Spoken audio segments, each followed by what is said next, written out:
hello नमस्कार जय जगन्नाथ आशा करुच्ची आपने समस्ते भलरे थे मुझे भलरे अच्छी तो चलते आज गोटे फिश्र आइटम आप सहित सेयार करी जोटा कि पखाल सहित खावा को बहुत ही टेस्टी लगे आई जो गरम हो तो पखाल छड़ा कि भल ही लगे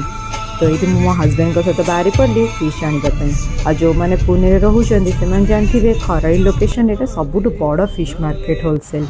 तो ये सब प्रकार फिश मिले जमीक आमर कंकड़ा चिंगुड़ी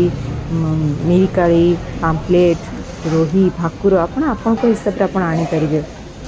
ये चिकेन अंडा भी मिले मुझे माछटा धरली भाईना भलसे काटिकी मत देले मुझे घरे आसिकी भलसे धोई धाई टे हल्दी लुण पकईकी गोल रखिदेली एपटे तेल भी मोर गरम हो जाता मुझे माछ सब गोटे गोटे कर भाजीदेली भाजी सारापर प्लेट्रे तो काढ़ी रखिली जेहेतु आम फिश फ्राए बनइबा से तेल टे जीरा आ पियाज कंचा लंका को देकी भलसे भाजवा को देली आमर भाजी सारापर से टमाटर को सिझा को देवे सिझे सारापर से जीरा पाउडर धनिया पाउडर काश्मीर लंका गुंड कस्तूरी मेथी अदा रसुण पेस्ट एसबू को देकी भलसे मसलाटा को कषिदे अल्प अल्प हल्का हल्का उषुम पानी देवे ताकि तरकारीटा आम बहुत ही टेस्टी लगे